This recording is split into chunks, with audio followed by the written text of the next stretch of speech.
This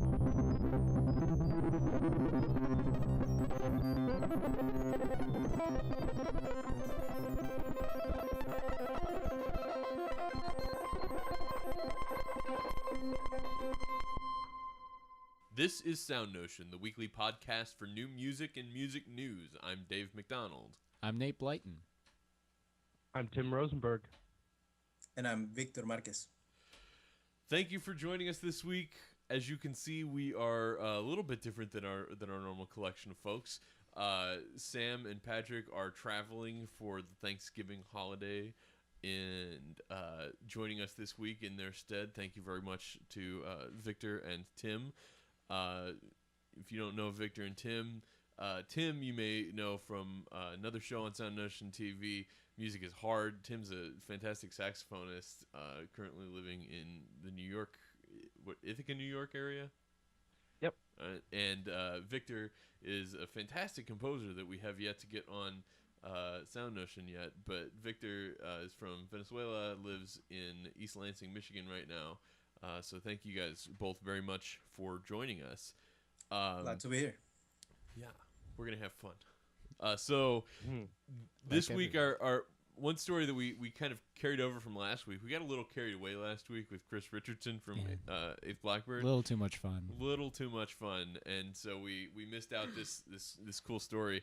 Leonard Slatkin has signed a new contract with the Detroit Symphony Orchestra, which may not at first sound like that big a deal, but I think with all of the bad things that the Detroit Symphony Orchestra has dealt with over the last couple of years, it's, I think, a good sign of Slatkin's confidence in the organization that he's willing to sign a longer-term contract to be there and renew his deal with them. Maybe that would have happened either way, but it's nice to know that they're gonna have somebody like Maestro Slatkin around for a few more years. Yeah, I like the pairing of him getting married at the same time too. It's pretty fun. Yeah, this article in the Detroit Free Press comments that he's also getting married to composer Cindy McTee.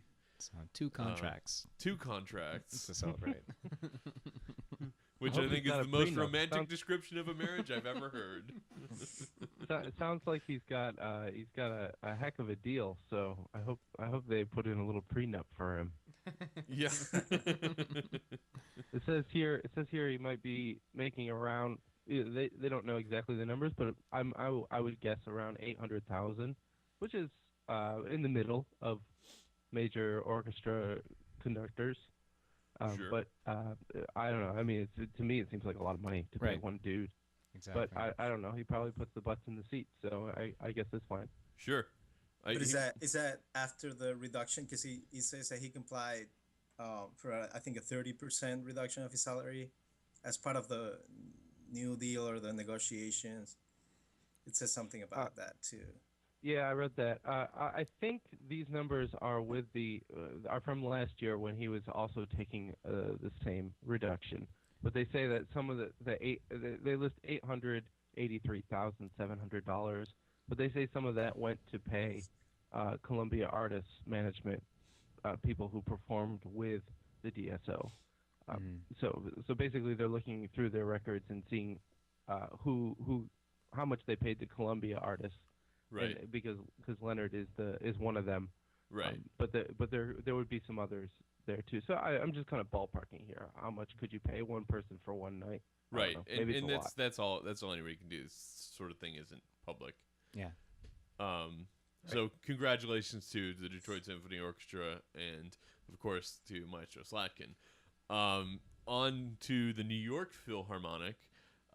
They are not the New York Philharmonic, but Maestro Jeffrey Kahane performed with them last week, and he made interesting use of an iPad in performance. He was not reading from a paper score; he was reading from an iPad, which is probably the first time anyone's ever conducted the New York Philharmonic with an iPad.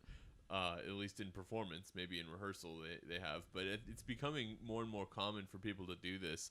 The interesting thing is that Maestro Kahane is also a big early music guy, and I'm imagining like somebody performing continuo on harpsichord with an iPad up on the harpsichod. So that's exactly what he was doing, right? Yeah. I That's think what that's this says exactly he was what doing. he did. Yeah. But that, that you know, image is and very funny to me. Yeah. He turned the pages by just reaching up and tapping the screen. I think it's cool. I've done this, but not in performance. I took a bunch of my big, greatest hits of saxophone literature and scanned them in and threw them on my iPad, so that when I was teaching, I could just kind of pull up the score real quick. Right. And I think that worked really, really well. I didn't have to carry around a bunch of scores and eventually destroy them and buy new scores. I think it is kind of the future. Using it in performance for a conductor, you can't do a large score on a 8-inch screen, but maybe someday they'll have something that's affordable and usable like that. Yeah, it'd be nice. If I can add something, this is kind of surprising that it took this long. At least, Right. well, iPad's relatively new, but I remember a concert of this rock band from Argentina, their symphonic album, symphonic project.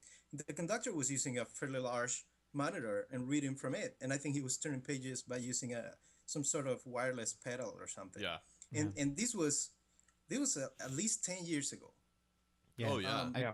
I remember around that time, like, there's the band Dream Theater, and the keyboard player for that, for his music on stage, he'd have a big pad, and it would be a similar interface. And I mean, they've been doing that a long time. Yeah, this is something that the popular musicians have been doing for years. Yeah, right. It's like touring bands where they're changing stuff up from night to night, and there's not a ton of rehearsal time, and they're moving from city to city all the time. This is fantastic for them, right? They can just send out all the changes to everybody, and they don't have to pay a copyist or get anything printed up. Right. And there's no danger of maybe there is, but it seems like it would reduce the danger of people playing from older editions or something. Yeah, and I mean, part of the problem with that whole world of digital sheet music as it existed, I think, was the price of entry, and then also all the different standards and stuff like that. Right. So the ubiquity of tablets and things like iPads. Now everybody's got it. They might even be able to get the wooden frame to make it kind of match your harpsichord or whatever. I like that idea. Yeah. I mean, there's certainly a lot that can be done here to make it I think the one thing that would scare me would be some kind of malfunction. Like, what if your iPad freezes? What if your PDF reader crashes? Which is, that's not like unheard of. That's like your music falling off the stand, That's Yeah, but you pick the music up and you've got it again. If your thing crashes, you got to go through and open it up again. I don't know. That's why they use an iPad. It's really reliable. Maybe I'm just a worrier. Exactly.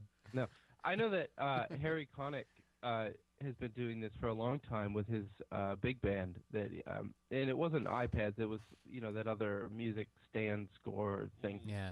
But I know that he talked about it because he really he likes to fiddle with his arrangements. And he will change arrangements based on who's going to be in the band on any given night. Right. Mm-hmm. So, this does seem like the future. I think the screen of an iPad is still too small. Yeah. But I think that there's an opportunity, and we talked about this a little on Music is Hard at one point. That there is an opportunity to disseminate music a lot easier than we currently do it. But I think Dave and I agree that you really can't beat paper at this point. It's still the technology isn't quite there. But it'll it's get a cool there. idea. Mm-hmm. I hope so. It'll get there, and I feel like it'll get there sooner than later. Yeah. The music recording distribution channels and technology has gone crazy over the last 5 years, and I feel like we're on the verge of something like that for screens and other kinds of technology.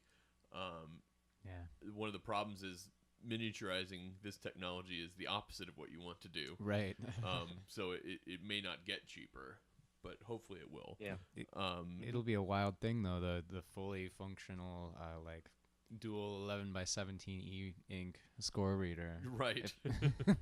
Not gonna happen. That's gonna cost like $5,000. Yeah. It might be worth The it for some refresh is people. too slow. Yeah. Right. Oh yeah. Well, e-ink's they're getting faster with it. They're figuring it out. Maybe not. Yeah. I'm hopeful. Yeah. But you know, and then once they get the hardware worked out, then there are going to be some awesome distribution channels, and publishers are going to go the way that record companies are going now. Can't wait. Yeah. Sign me up for that. Yeah. So speaking of records. Oh, well done. What do you got for me, Nate? In the vinyl sense, there's this brilliant archive that has been around for, well, I guess I don't really know too much about how long it's been around, but It was brought to our attention by Modern Tempo, Modern That's Tempo right. blog. But it's called Wolf Fifth. Nate, what do you got here, Nate? Pulling it up right now, but it's an archive of very old vinyl recordings of new music, and it seems like it's largely coming from different European, like, yeah, it's rare vinyl records from the golden era of avant-garde and experimental music. And so the folks at wolffifth.blogspot.com post FLAC files of all these old recordings that would otherwise be like impossible to find, I'm sure. So FLAC is lossless. So these are very high quality audio of these out of print. That's key, I think. Out of print recordings of avant-garde music. So this is music that didn't make a lot of money when it was first published and is not ever going to be re-released in any kind of digital format, and is probably going to be would otherwise have been lost completely. And it's being saved. I think maybe we don't want to draw too much attention to the fact that this is probably like totally illegal. But who's gonna care? They're not taking money from anybody. Right. Yeah. And This is records like this, I'm sure, had like relatively small distribution, and Right. So even to find this music at all would probably be right. I mean, like I said, this money. These recordings lost money when they were released the first time. They would lose even more money if they were digitized and released again today. Yeah. So this is just making this great, archive available that would have otherwise been lost completely. Yeah. It's pretty good. My favorite part of this website is obviously them being in FLAC is key. For me because I'm Tim's Mr. an audio snob. Mr. Lossless guy. But I really like this website because they took the time to tag every one of the composers, and on the right side there's a great tag cloud of every composer here. And the big guys, Penderecki, Stockhausen, Cage, Ligeti, Boulez are obviously bigger, but you can kind of just quickly navigate through and say, okay, well, show me all the Boulez recordings that I'll never find, and they're right there. This is great, and you're right.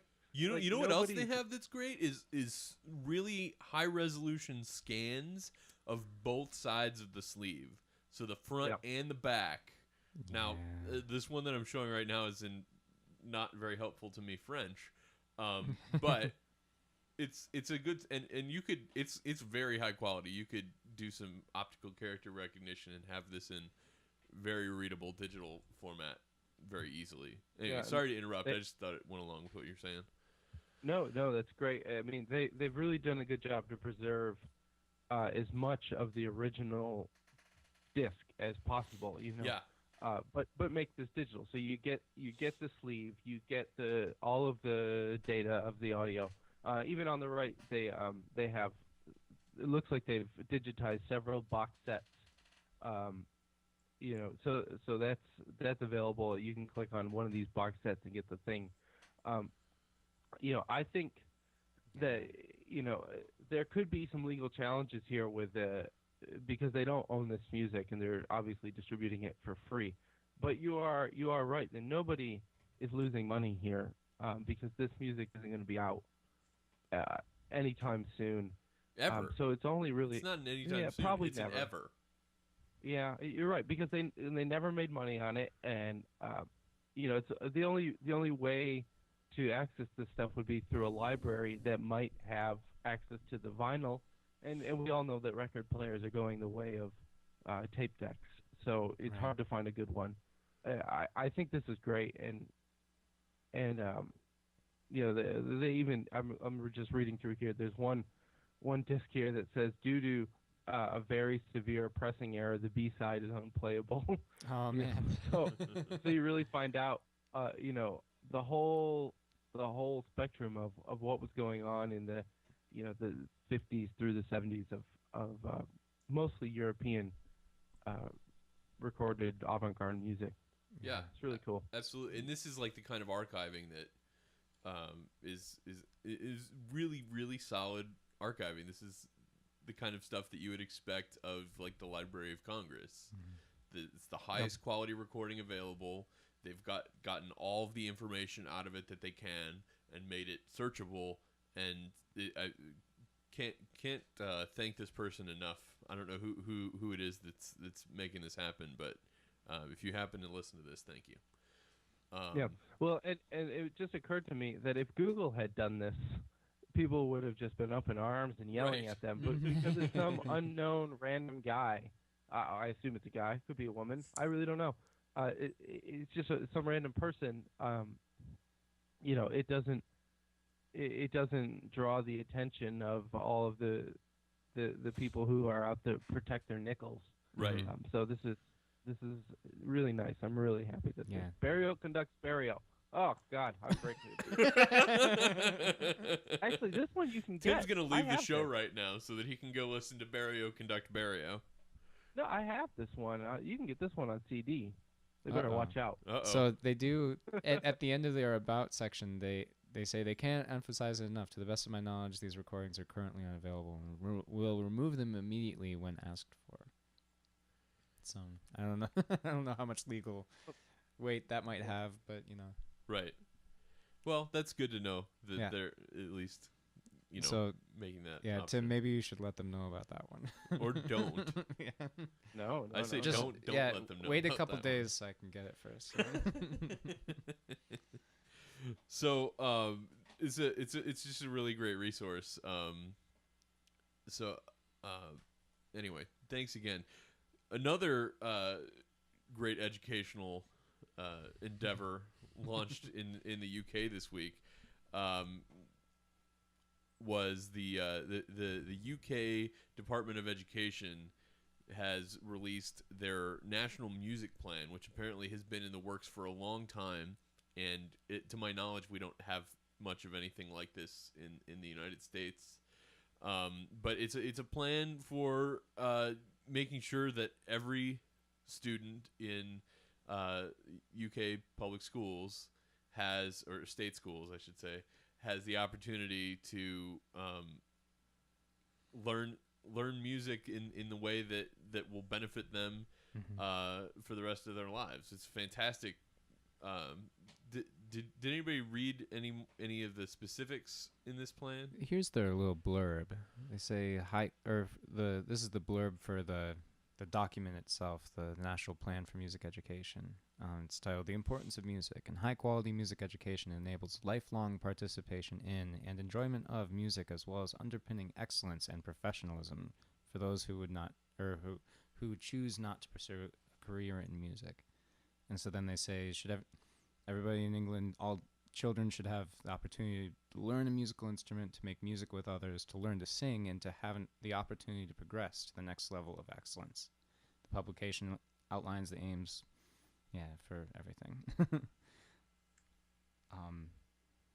And then there's stuff about the funding process, pieces about music technology and its involvement in their whole plan. And the document, I think, is probably pretty long, but well, it's a serious document, but Tom Service at The Guardian does an excellent job of laying out some of the basic tenets of it. One of the things that I think is really interesting is the extent to which it brings in the Arts Council of England, kind of the equivalent of the National Endowment of the Arts in the U.S. But I think it's a really key thing is to make sure that there's this tight integration with a support system for professional musicians that already exists and can bring a lot of the programs that the Arts Council of England already does for outreach with professional musicians into this program for the schools. And that's one of the other things that's mentioned in here is that it's how important it is to have these really great experiences with professional musicians playing for students on at every level of their musical education, which is fantastic, and serves not only the educational purposes of this National Music Plan, but also serves the professional musicians that associate with the Arts Council. So I mean, it's kind of a win-win for those two organizations.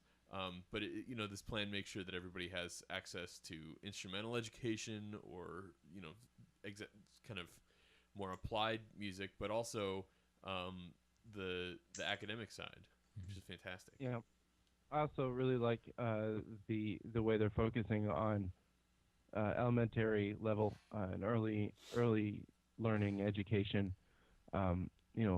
We know in this country through several studies that's where you can really start to build those musical connections in the child's brain, and it seems like in this new national music plan, that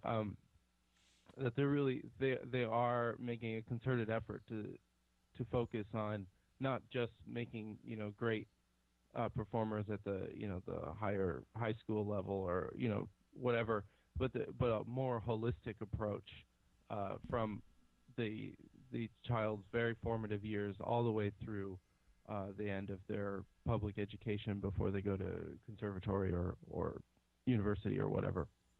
I think it's really great. I'm trying to find this article. This is about Germany, and I don't remember who posted it. But Germany authorized something like 5 billion euro to fund their Ministry of Culture, whatever it's called there, and it was unanimous vote in their almost unanimous, but support from both sides of the political spectrum to invest in their musical society and their musical culture, and they all kind of agreed that this is important. And we bring this article up here, I think, mostly to kind of look at our American society of support for music and music education, and it's the things that we're doing in this country. It's not the worst thing we could possibly do, but it's certainly not great. And I think to kind of look at the way that other countries are handling this, and being really serious about music education at an early level through the grade school years, is something that we really need to think hard about in this country, and we're not doing it. It's well, really a Germany shame. is a place that's traditionally been much more supportive of the arts than even the rest of Europe. Yeah. And we in the United States have traditionally been pretty crappy about supporting the arts. Yeah, and I just don't know. I don't understand why. I don't understand. Traditions usually are founded in something, in a value, in a cultural value, and that one just doesn't make sense. Why? We're the country with the most disposable income. Well, I guess I think it's spend it on other just things. the extent to which our culture values the arts Yeah, I wish I could versus find it. Germany. I'm sorry that I can't find it and cite it for you. Oh. I'll try to stick it in your show notes. If I can add something while you search for that, it seemed to me when I read the article that the writer was being cautious, being careful enough about the fact that there might be problems involved, there might be issues that don't work as planned. But he also that that brought to mind el sistema, the system of youth orchestras in Venezuela. And I think they do mention it. They do talk about a similar program in England called In Harmony, I think. Exactly. Yeah. In my particular experience with that is that when you have this huge of a program, and El Sistema it's a huge program with massive funding from different sources, including government, national government, and there's always going to be issues. There's always going to be problems, and the possibility of money ending up in the wrong hands.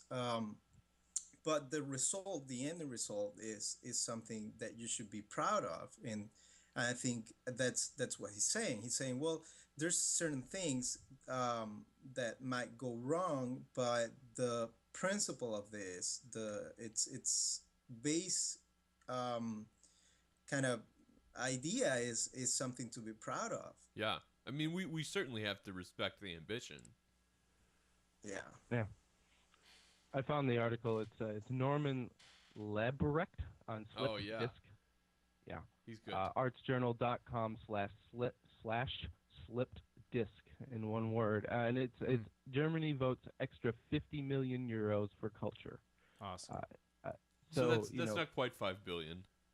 Nope. But it increases their already standing budget 5.1%.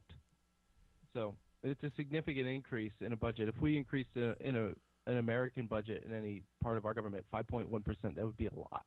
Right. Germany's a smaller country. Of course, they have less things to worry about than America. We're not the same. You can't compare them. But man, I wish there was $50 million even, which would be a lot less than 50 million euros invested in American culture. Right. An increase in American culture by 5.1%. The National Endowment for the Arts budget in the U.S. is a little over $100 million right now, between $100 and $150 million, and that's for a country with about 350 million people in it. Yeah. It's like 0.001% of GDP. That's terrible. Right. Well, and compare that to Germany. So if Germany's spending 500 million euro, I don't know how many people live in Germany, but I'm sure it's a lot less than live in the United States, just because the geographic size of the country. Right.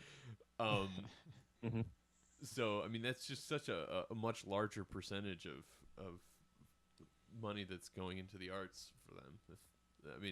And even for the UK, this plan is a much larger percentage of the UK's national budget than Americans' endowment for the arts. Now, this is a separate thing, so we're talking this National Music Project is a separate educational thing that's not even the Arts Council. Right. So this is just from the Department of Education. That's the thing that's great about it, is that that this is about education. This isn't even like, hey, we're going to fund orchestras and museums and things like that, like Germany did, which is great on its own. But this is we're gonna educate people so that they become the new museum patrons, and they become the new patrons of the orchestras and so on, or not even patrons or participants, but just somebody who has a better enjoyment of their life and a little bit more understanding of music and the things that happen around them. Yeah. Right. And I think I just think it's great. I really applaud the UK for doing it, and I wish American exceptionalism applied to things like this.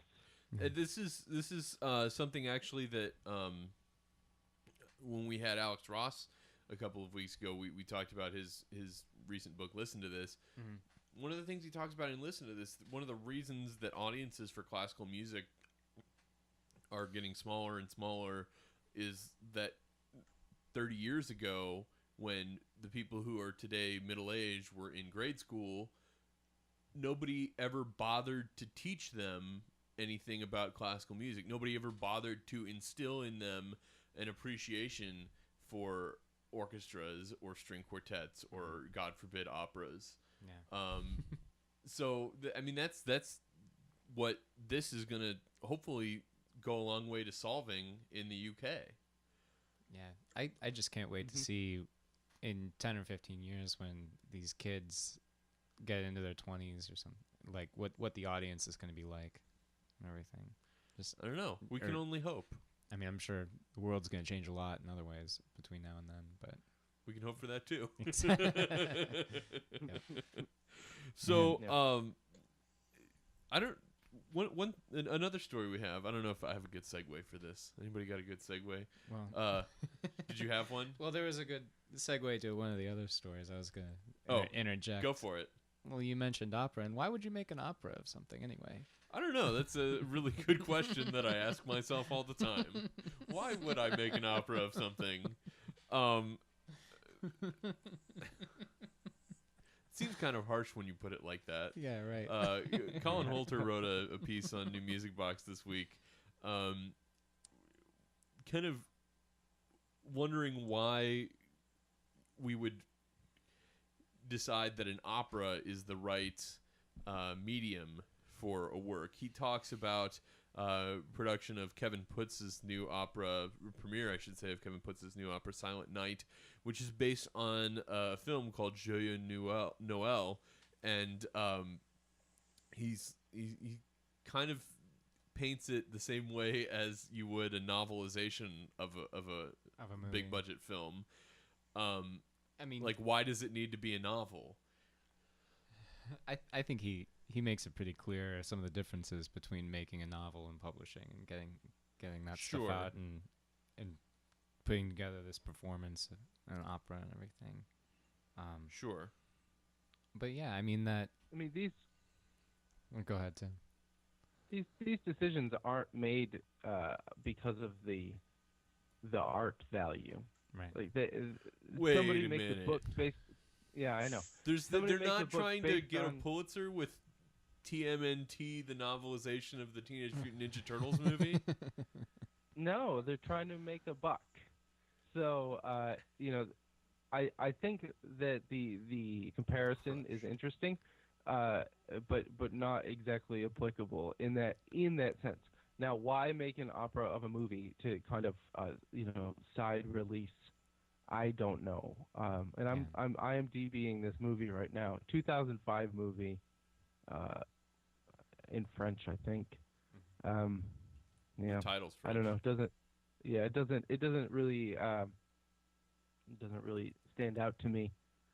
World War I or something. Well, I mean, maybe it's just that Kevin Putz felt that there was something he could. Yeah. This is actually a pretty cool give movie. To the idea of this film by making it an opera. I mean, this is people ask, why do you make classical music instead of popular music, and that's because that's what I make. Why do I express this idea in this form instead of another form? Because this is the form that I do. This is the one that I know how to do. I mean, so it brings up that other question that we started with was, well, why opera at all? This movie, I just remember I saw it a couple years ago. It's a cool story, and like they're real characters. It's a relatively small area that it happens in, and so in terms of staging, that would work well. It's a cool story. It goes a lot of different places in terms of dynamics between the people, and so just as like material to make into a staged production, that seems like it'd be a good choice. But and so that's talking about it in the art kind of way. Well, seeing kind of along what Dave was saying, seeing the potential for a musical work on something it's entirely up to the composer. You hear a story, you watch a movie, you read a book, and I might see a lot of potential for a musical work, and I want to try that. I want to translate that into a musical work, and maybe some other composer might not see the point. So in that sense, I guess trying to answer why opera it's really hard. He clearly, the composer saw potential in here. I guess what's hard to imagine is it, opera and film seem to be close enough as a form of expression. In that they include visual art, and they include of course music, and they include in that sense there's a longer way between a film and a book that there could be in between a film and an opera. Right, and I feel like this is a question that people may not have asked even 50 or 60 years ago. Nobody said, well, Leonard Bernstein, why would you take Candide and translate it into English and make an opera out of it? That's dumb. Why an opera? Nobody said that, because Candide was good and everybody liked it. Yeah, and this is a good movie. Check it out. And by all accounts, Kevin Putz's opera was good. Mm-hmm. So I don't know. That's the ending thing. If I hear the opera and I think it's a good work, I don't care if it's based on the movie or anything. Mm-hmm. So Tim, you asked why opera? Why the hell not opera? Yeah. Well, let me Yeah, be Tim. cynical for a moment. Tim.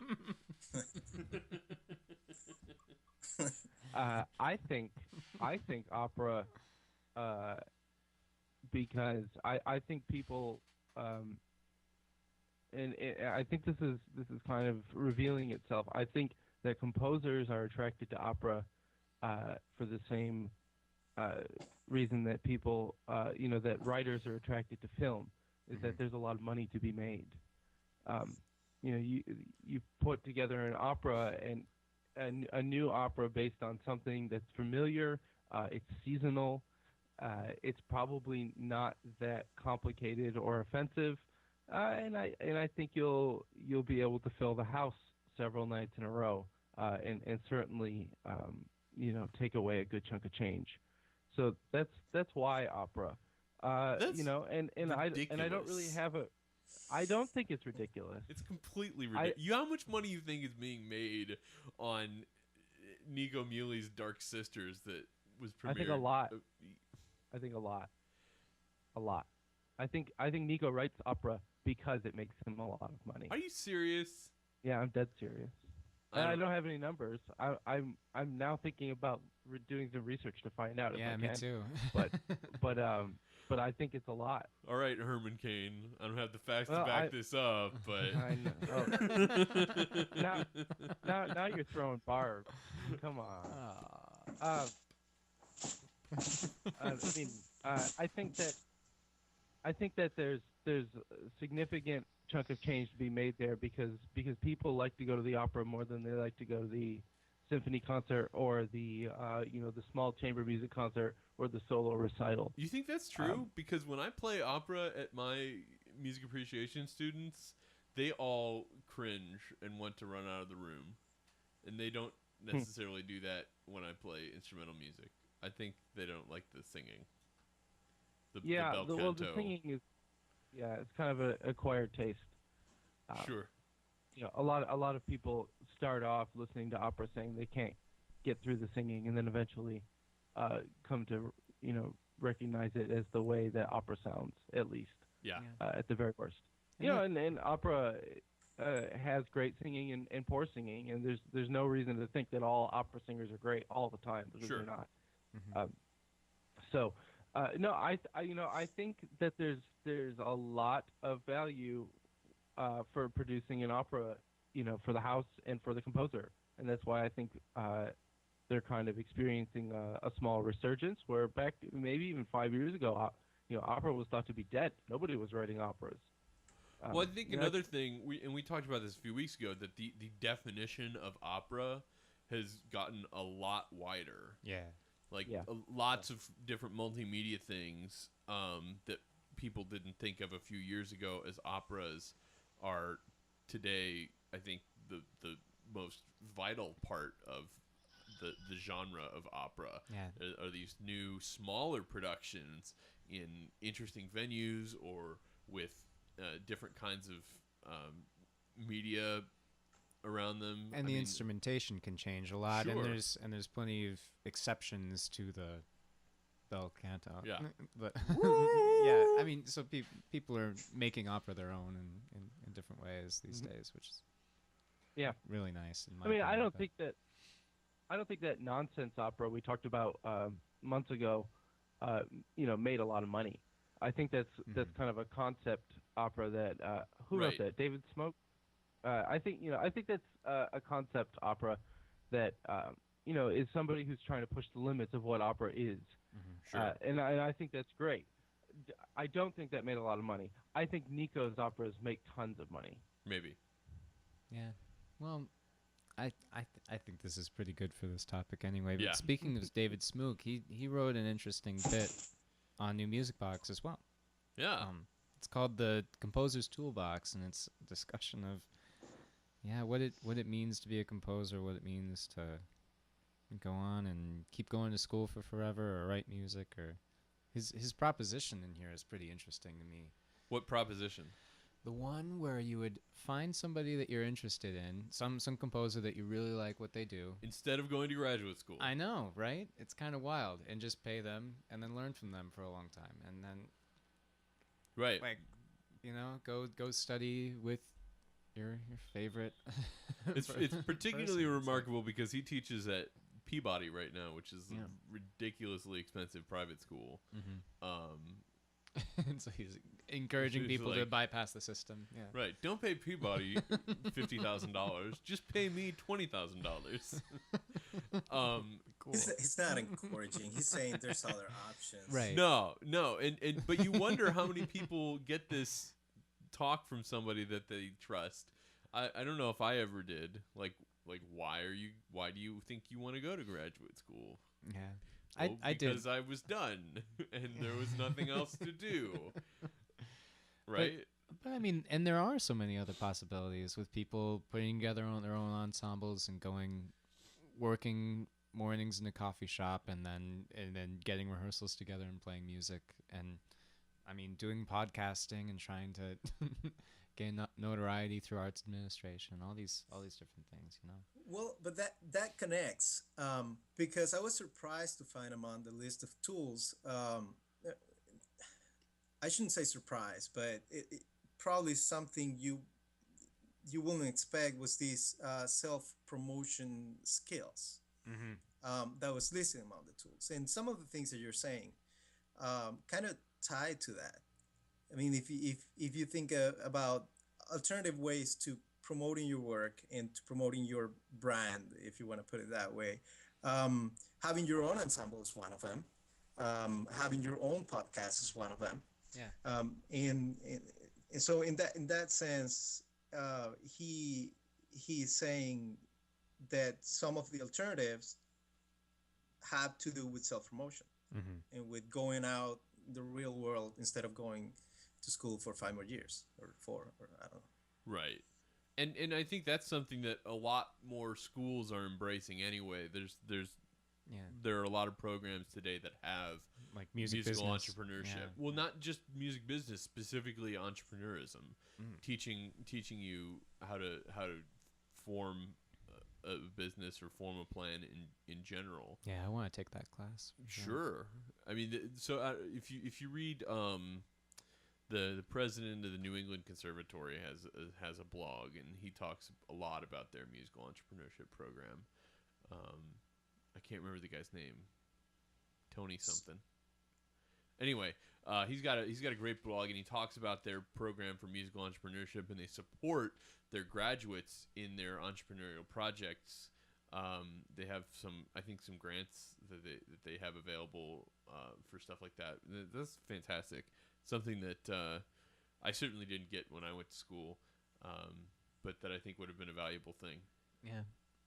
So to me, I mean, we all went to the same graduate school. Maybe we Sure. shouldn't rip on graduate schools too much. I was gonna try to frame us as having all these different views, and we could like Sure. take a poll and everything. But My graduate school was awesome. how was your graduate school?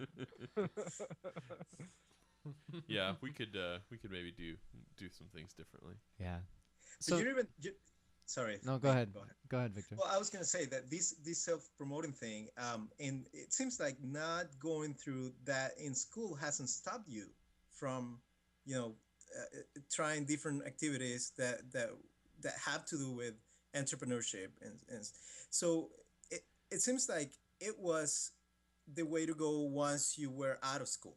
But now schools are more and more opening these classes, these options for studying entrepreneurship and business related classes as part of their program. Right. Mm-hmm.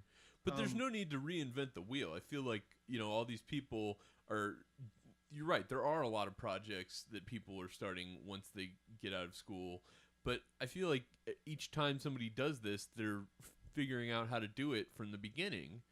And it seems like we could save a lot of headaches and probably a lot of money if we knew what we were doing from the beginning, Yeah. Mhm. This Yeah, sure. leads into a nice question. And David Smoot kind of frames this a little bit about having a list of things that are helpful for composers or things that he believes, or he's curious about what tools you believe are necessary for the craft of composition. I'm curious in your experience, and I might chime in too, of like if there was something you could tell some composition student who's just starting their undergraduate or something like that, or getting into the business, what would be some piece of advice for how to Well, don't get. I would say, what's this? Is this a Mark Twain thing? Don't let school get in the way of your education. Meet the people that are around you, and those are going to be the people that are working with you on all these projects that you work on for the rest of your career. Yeah. And start your own whatever it is you want to do. Just do it. Mm-hmm. You can't wait for there to be a class about doing it or to have a professor ask you to do it. You got to figure out what you want to do and do it. Mm-hmm. But I don't know. That's kind of Tim. You're smirking. I'm smiling. It's very Merlin Man of you to say. I think that's a fantastic piece of advice. I think if we could just edit this podcast down to that line, I think that would be perfect.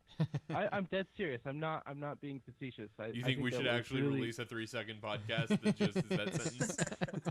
Dave wants you to do your stuff. Just figure out what you want to do and then go do it, and stop waiting for somebody to tell you it's okay to do it. Yeah. We should write an opera about that. Yeah. Right. So I think that's great, and I'm I'm interested. I'm just kind of listening here because I'm the one non-composer on this podcast. I was going to think say this is a value to performers as well. No, absolutely, it's not specific. Absolutely. Yeah. Absolutely. Yeah. Yeah, and absolutely, and that's why I think your advice there is so, even though it's broader, it's so much better. Just go out, go try something, right? Even if it fails, what you gain so much experience along the way that you learn how to do things better. Right. And to the entrepreneur thing, there's Connie Frigo out of University of Georgia is doing a summer camp on music entrepreneurship. Starting this summer. I think if you Google search Road of Creativity or Road to Creativity or something like that, you'll come across her summer camp. What's her name It's again? geared towards Connie Frigo, Frigo. It's geared towards performers and I believe composers, but maybe a little bit more towards performer side because that's what she does. But it's something to check out. I've been following along on what she's planning on doing with that. There's going to be several speakers and workshops, things like that. It should be pretty cool. I think her site says it's under maintenance. Yeah. With a little Drupal div icon. So it'll be roadofcreativity.com soon. It will be when it is. But that's something I would definitely be interested in checking out. Yeah. We'll have to have her on the show sometime. She'd love to do it. We keep saying we should get so and so on the show, and then we never write those things down and never get back around to them. But we should make an actual list. Cool. All right, we'll do that after the show. Definitely. I think we should probably move on to our pick of the week. Our pick of the week this week, we have the music of David Lang. I think we've had David Lang as our pick before, but he's pretty good. Yeah. So this is called Memory Pieces from a recent album of his piano music, and it's a collection of 8 pieces for solo piano, and included among them is a piece called Wed, which is what we talked about last week on the show, is the competition piece. Again, if you missed last week's show, you can get a copy of Wed from David Lang's site and record a video of yourself performing it, put it on YouTube, and you've got like a few more weeks to do that, right? I don't remember what the deadline was. Yeah. Anyway, you do that and send it in, and David Lang will select whose performance he likes the most, and you get to perform it at Le Poisson Rouge in New York City. So you should do that. We're still trying to convince our own Nate Blyton to do it. So send your notes to at @AnateTree on Twitter and try to get him into this competition. You'll have to convince me to learn to play piano well first. And It's easy. It's easy. Well, so we should let's listen to a little bit of this. First, let's listen to a little bit of Wed. So again, this is Wed from Memory Pieces by David Lang. And who's the performer? Andrew Zielinski. I'm guessing. Okay. That's not really sure on that, but that's the author in the. Okay. It's Andrew Zielinski. That's right. Great. Cool. Here's a little from the third piece of Memory Pieces called Wed.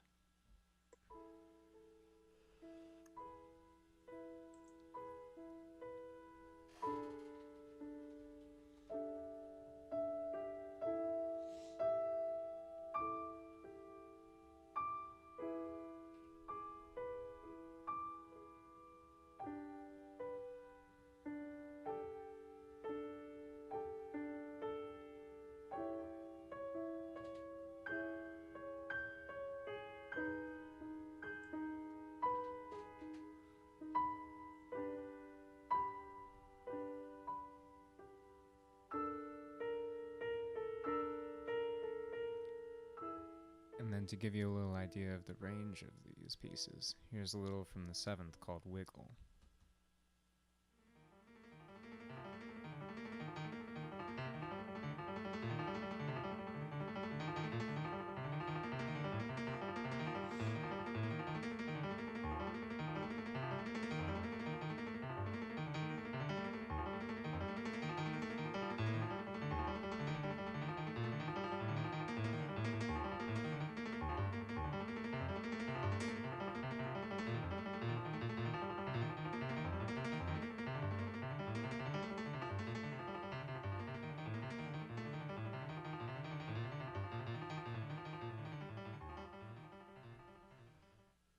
All right, so Andrew Zielinski playing the music of David Lang, Memory Pieces. What do you think, Nate? Pretty interesting stuff. How is it interesting, Nate? Well, this Wed in particular, like, I don't know, I could really hear, what was it? There was Barber's Adagio for Strings has been a famous piece in American literature for a long time. This guy, William Orbit, made an electronica version of it, and that got around for a while too, and I could really hear somebody doing a version of this Wed in that way. And I don't know. I spent so much time with that music, my ears go there a little too quickly, I think. But yeah. I mean, it's cool stuff. The slow progression of the different harmonies. It's like nice new kind of minimalism thing. I like this kind of, I really like David Lang's flavor of minimalism because it requires less patience of me. Yeah. This is one of the big problems that I have listening to Reich and Glass, is that I'm just not patient enough. Yeah. And which I think is more of a personal problem. Exactly. I agree. I'm not, this is a problem that I have, as I said, listening to Reich and Glass, not a problem with the music of Reich and Glass. That there's not a lot of direct repetition in this music.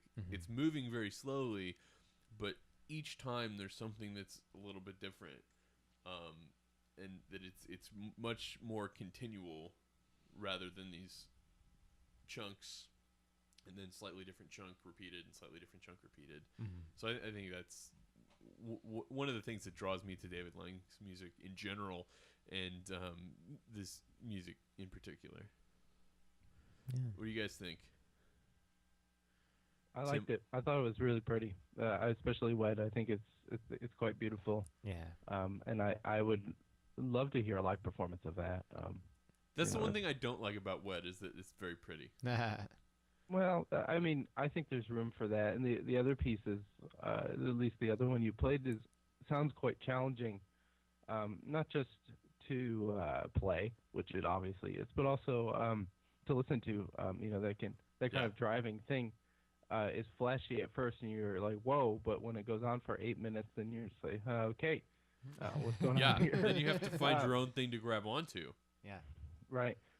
So I think it's cool, and I've always liked David Lang's music. So the competition here is neat.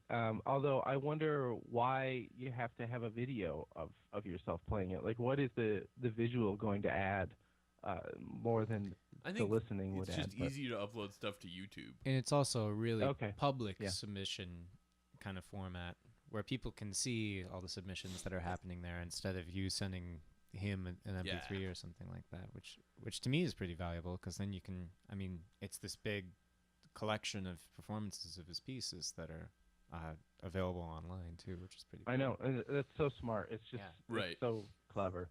So And it's a lot harder to fake it. Yeah, it's a good point. Yeah, it's cool. I really liked it. Yeah. You have any thoughts, Victor?